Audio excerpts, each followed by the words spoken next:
Hello hello साथीहरू, आज चाहिँ म आइपुगेको छु बिरा चोकमा। यहाँ चाहिँ किन आएँ भनेर सोच्दै हुनुहुन्छ भने आज चाहिँ दाजु बाउजू म अनि दिदी भेना साथै नानीहरू घुम्नु जाने फ्रेस हुने भनेर चाहिँ हामीले सल्लाह गरेको छौँ। त्यही भएर हामी चाहिँ घुम्न जाने तयारीमा छौँ।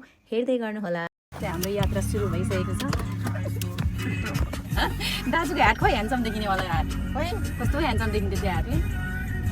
अब चाहिँ हामी लाग्यो। बाई साथीहरू, हाम्रो यात्रा चाहिँ यहाँ सुरु भइसकेको छ। अब हामी जानुपर्ने हुन्छ दिदी भेना र नानीहरूलाई रिसिभ गर्नको लागि। अनि उनीहरूलाई रिसिभ गरेर हामी साथमा धेरै समय पछाडि परिवार अब मिलेर हामी घुम्नु जाँदैछौँ।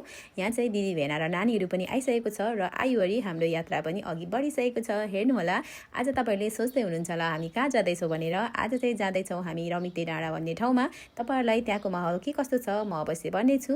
हामी चाहिँ हिँड्दा हिँड्दै एकदमै धेरै गफ गरेर रमाइलो गर्दैछौँ, तपाईँहरू देख्न सक्नुहुनेछ। अब फाइनली हामी रमिते डाँडामा पनि आइपुगिसकेको छौँ। रमिते डाँडामा आइपुगेपछि दाइले यहाँनिर कार पार्क गराउँदै हुनुहुन्छ।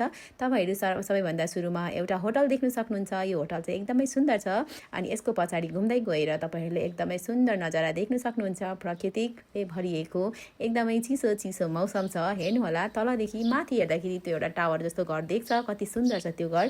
त्यसबाट देखिएको भ्यूहरू म तपाईँहरूलाई भरे देखाउने नै छु। यो ठाउँमा आइसकेपछि हेर्नुहोला, तपाईँहरूले बच्चाहरूसँग आउनुभयो भने यसरी पिङको आनन्द पनि लिन सक्नुहुन्छ।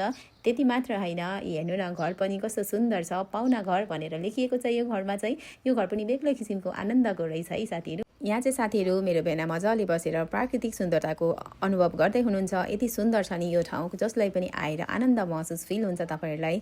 यहाँनिर अघि मैले तपाईँलाई देखाएको थिएँ नि टावरको घर, त्यो टावरको घरबाट देखिन्छ यस्तो दृश्य। यति सुन्दर छ नि, हरियाली देख्न सक्नुहुन्छ।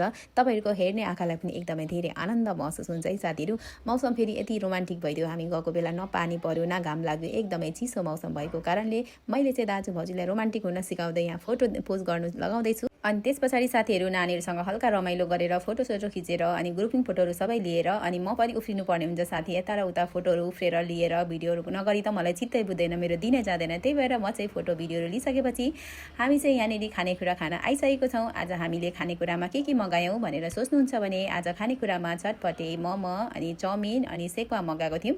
सेक्वा यहाँको सबैभन्दा मिठो चाहिँ हामीलाई के लाग्यो भने यहाँको सबैभन्दा मिठो चाहिँ मोमो लाग्यो, त्यस पछाडि सेक्वा लाग्यो अनि त्यस पछाडि चाउमिन लाग्यो। चटपटे चाहिँ मलाई ठिकै लाग्यो, तर दाइहरूले चाहिँ चटपटे कस्तो मिठो रहेछ भनेर खानुभयो। त्यो चाहिँ आफ्नो आफ्नो टेस्टको कुरा हो साथीहरू। यहाँको खानेकुरा चाहिँ तपाईँले रिग्रेट गर्नु पर्दैन, एकदमै धेरै मिठो र फ्रेस खानेकुराहरू दिनुहुन्छ। साथीहरू अब हामी पनि घर जानुपर्ने हुन्छ। यहाँ दाजुले अलरेडी गाडी रेडी बनाएर तयार भइसक्नु भएको छ। अब चाहिँ हामी आफ्नो घरतिर लाग्दैछौँ। तपाईँहरूलाई कस्तो लाग्यो आजको भिडियो भन्नुहोला। तपाईँहरू पनि यो ठाउँमा घुम्न चाहनुहुन्छ भने अलिकति टाढो छ तर एकदमै राम्रो छ। एकदमै तपाईँहरूले यहाँ आएर कुनै किसिमको रिग्रेट गर्नु पर्दैन। यहाँको ठाउँ यहाँको माहौल एकदमै राम्रो छ, शीतल छ। कस्तो लाग्यो आजको भिडियो हेरिदिनु भयो त्यसको लागि thank you so much. Bye bye, see you next video.